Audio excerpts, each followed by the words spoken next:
ओम। बहादुर बंदा बैरागी, प्रोफेसर नेत्रपाल सिंह, लोकहित प्रकाशन। अध्याय 10। उधर रजौरी में रामदेव के पास वापस आने के बाद जैसे मातम छा गया। पूरे दिन लक्ष्मण देव की खोज होती रही। रात हुई, सवेरा हुआ, परंतु लक्ष्मण का कोई अता पता नहीं चला। रामदेव के द्वार पर आने जाने वालों का तांता लगा रहा। परिवार के लोगों के आसपास की सभी पहाड़ियों को छान मारा, प्रत्येक घाटी में तलाश की। आसपास के गांवों में सगे संबंधियों के यहाँ लोग दौड़े दौड़े गए, परंतु सब बेकार। कोई यह भी ना बता सका कि उसने लक्ष्मण को कहीं किसी और जाते देखा है। 3 दिन 3 रातें बीत गई। वीरमती न सोई न अन्न जल ग्रहण किया। लक्ष्मण जैसे इकलौते पुत्र को अनायास खोकर कोई माँ भला कैसे खा पी सकती थी। वीरमती की दशा देखकर रामदेव लक्ष्मण की चिंता भुलाकर पत्नी के लिए व्यथित हो उठे। उन पर जैसे दुखों का पहाड़ टूट पड़ा। वेद और हकीम बुलाए गए। उन्होंने वीरमती का उपचार किया, जैसे तैसे उसके प्राणों की रक्षा हो सकी। आसपास जितने ज्योतिषी थे उनको एक एक कर बुलाया गया। लक्ष्मण की कुंडली ज्योतिषियों के अध्ययन का विषय बन गई। एक ज्योतिषी ने कहा कि लक्ष्मण की कुंडली में वैराग्य का योग है, इसलिए घर में रहना या घर लौट कर आना हाल फिलहाल संभव नहीं। नक्षत्रों एवं ग्रहों के प्रभाव से वह एक महान संत बनेगा। दूसरे ने कहा, वैराग्य का योग तो है, परंतु यह स्थायी नहीं रहेगा। 15-20 वर्ष बाद राजयोग बन सकता है, तब वो वैराग्य छोड़कर गृहस्थ बनेगा। उसकी कुंडली में पत्नी और संतानों का स्पष्ट योग है। कई ज्योतिषियों ने बताया कि उसकी कुंडली में प्रबल राजयोग है और एक दिन वह राजपद प्राप्त करके रहेगा। ज्योतिषियों द्वारा की गई इन भविष्यवाणियों ने वीरमती की काफी बल प्रदान किया। उसके मन में यह बात गहराई से बैठ गई कि लक्ष्मण जहाँ कहीं भी है, सुरक्षित है, सकुशल है। एक ममतामयी माँ को जीवित रहने के लिए इतना सहारा ही पर्याप्त था। हर प्रकार के व्रत और अनुष्ठान उसने किए ताकि उसका पुत्र सकुशल रहे। उसे यह लगने लगा कि उसका पुत्र निश्चित रूप से एक न एक दिन लौट कर आएगा। लौटने पर उसका विवाह करवाऊंगी और पंडित जी से कहा है तो निश्चय ही उसे पोते पोतियों को गोद में खिलाने का सुख भी मिलेगा। लक्ष्मण देव के चले जाने के 2 दिन बाद ही देहड़ा भी यह समाचार पहुंचा। इंद्रदेव और चंद्रा यह सुनकर सन्न रह गए। रत्ना को काटो तो खून नहीं। उसने दुख की कोई सीमा न थी, परंतु वह अपने दुख को व्यक्त भी करे तो कैसे। माता पिता और कुटुंब के लोग भला क्या सोचेंगे। ब्याह न बारात यूं ही रोती घूम रही है।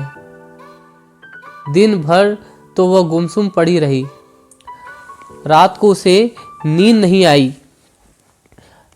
प्रकट रूप से तो नहीं, चोरी छिपे खूब रोई। सवेरा होते ही इंद्रदेव ने चंद्रा से कहा, मैं अभी रजौरी जाकर पता करता हूँ कि आखिर किस बात पर लक्ष्मण देव घर छोड़कर चले गए। भैया और भाभी दोनों ही बहुत अच्छे स्वभाव के हैं, फिर यह सब हुआ तो क्यों हुआ। बहुत जरूरी है जाना। चंद्रा ने कहा, वास्तविकता का पता तो चले। हम तो यहाँ विवाह की तैयारी कर रहे हैं, उधर ये क्या हो गया। आप जाइए, हाँ शाम तक लौट अवश्य आइए। यहाँ हमको बहुत चिंता रहेगी। वहाँ रुकने की क्या आवश्यकता है। हाल चाल लेकर और भैया भाभी को धीरज बंधाकर वापस आ जाऊंगा। इतना कहकर इंद्रदेव रजौरी की ओर चल पड़े। रजौरी पहुंचकर उन्होंने वहाँ जो कारुणिक दृश्य को देखा तो बहुत दुखी हुए। रामदेव तो किसी प्रकार धैर्य धारण किए हुए थे, परंतु वीरमती की दशा बहुत ही चिंताजनक थी। वहाँ अधिक देर तक ठहरना उसके लिए कठिन हो गया। थोड़ी देर रामदेव जी के पास बैठकर वह वापस आ गए।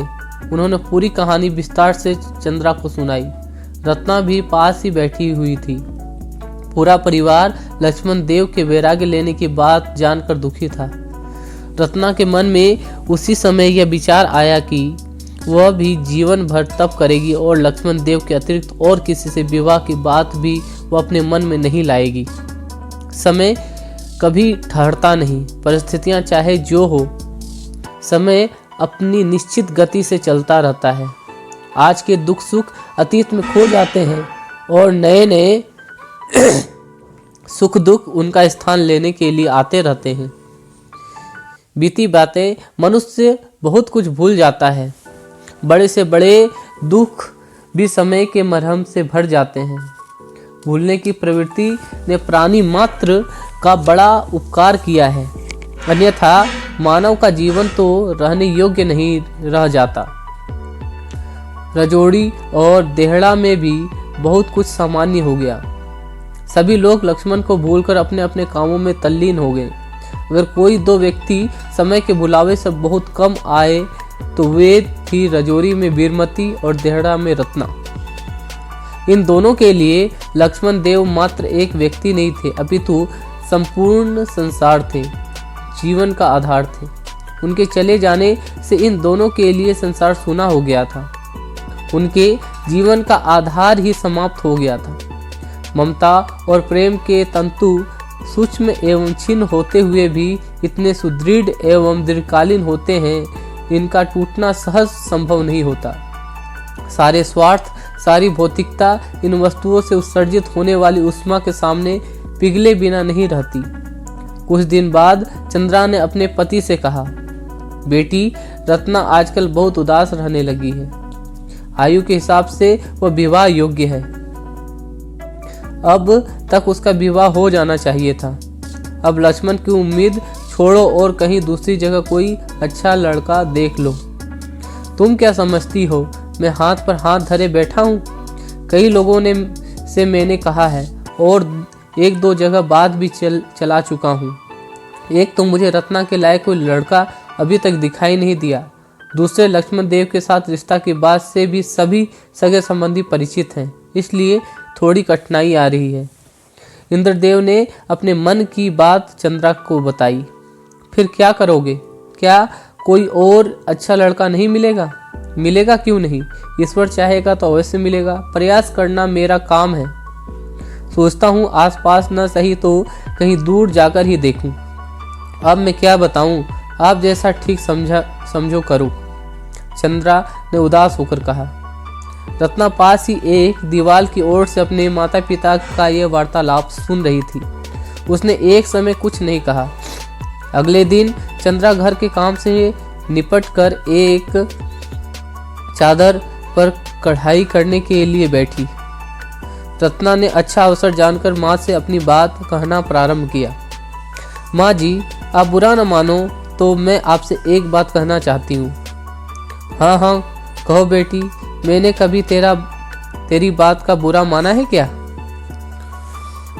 माँ, मैं चाहती हूँ कि मेरे विवाह के लिए कोई लड़का ना देखा जाए। क्यों भला? क्या जीवन भर कुंवारी रहने का इरादा है? अगर ईश्वर को यही मंजूर है तो जीवन भर कुंवारी रह लूंगी। नहीं पगली, यह क्या कह रही है? ईश्वर को भला यही क्यों मंजूर होगा? कोई लड़का जीवन भर अपने माता पिता के साथ रहती है क्या? कोई लड़की जीवन भर अपने माता पिता के साथ रहती है क्या? उसका अपना घर तो उसकी ससुराल की होती है। न सही लक्ष्मण, तेरे लिए उससे भी अच्छा वर खोज लिया जाएगा। मुझे नहीं चाहिए कोई अच्छा या बुरा, मुझे किसी से कोई मतलब नहीं। क्यों भला? लक्ष्मण से विवाह करने के लिए तो तू तैयार थी, अब क्या हो गया? हाँ, मैं तैयार थी, परंतु अब लक्ष्मण तो नहीं है, उनका तो कुछ अता पता है नहीं और किसी दूसरे से विवाह में कर नहीं सकती। ऐसी जिद नहीं करते बेटी, लड़कियों को इस तरह बोलना और अपने विवाह की बातें करना शोभा नहीं देता। अब लक्ष्मण को तो मैं तेरे लिए ला नहीं सकती, आप नहीं ला सकती उन्हें, परंतु मुझे विश्वास है कि वे एक दिन अवश्य आएंगे और यदि नहीं आए तो उनका नाम लेकर ही सारा जीवन बिता लूंगी। आखिर लक्ष्मण तेरा क्या लगता है? अभी तेरा विवाह तो हुआ नहीं उससे। फिर तू उसके लिए बैठी रहे, यह तो कोई अच्छी बात नहीं है। क्या पता वो आए या ना आए। माँ, यदि उसके साथ मेरा विवाह हो जाता और इसके बाद वे चले जाते, तब क्या तुम मेरा विवाह किसी दूसरे के साथ कर देती? नहीं, कदापि नहीं। ऐसा कहीं होता है अपनी जाति बिरादरी में? लड़की का विवाह केवल एक बार ही होता है, 2-4 बार नहीं। तो फिर माँ, तुम यही समझ लो कि उसके साथ मेरा विवाह हो गया। विवाह हुआ ही नहीं तो कैसे ऐसे समझ लूं? रत्ना, पागलपन की बातें मत कर। मेरे मन से पूछो तो मेरा विवाह हो चुका है लक्ष्मण देव के साथ। भले भावरे नहीं पड़ी आपने और पिताजी ने कन्यादान नहीं किया, परंतु मैंने तो अंतःकरण में पति रूप में उसका वरण कर लिया। किसी अन्य पुरुष के साथ विवाह की बात मैं कैसे सोच सकती हूँ? रत्ना की दृढ़ता से चंद्रा को भयभीत कर दिया। थोड़ी देर के लिए वह बुरी तरह घबरा गई। वह रत्ना को एकटक निहार रही थी। रत्ना ने अपने पलकों को झुका लिया। वह मूर्तिवान अपनी माँ के सामने बैठी रही। चंद्रा ने जब अपना अंतिम दांव चलाते हुए कहा, तू नहीं जानती तेरे इस निर्णय से तेरे पिता पर क्या बीतेगी। जाति बिरादरी में मुख दिखाना भी उसके लिए कठिन हो जाएगा। लोग थू थू करेंगे। क्या तुम्हें अच्छा लगेगा कि तेरे पिता समाज में अपमानित होकर रहें? पिताजी को अपमान से बचाने का एक उपाय है माँ। वह क्या? मैं अपने प्राण दे दूंगी। नहीं बेटी, नहीं, ऐसा सोचना भी नहीं। हम दोनों का और कौन है इस दुनिया में तेरे सिवा? तू क्या समझती है तेरे प्राण देने से हम दोनों जीवित रह सकेंगे? चंद्रा की आंखों से आंसू धारा बह चली। रत्ना को उसने अपनी बाहों में भर लिया।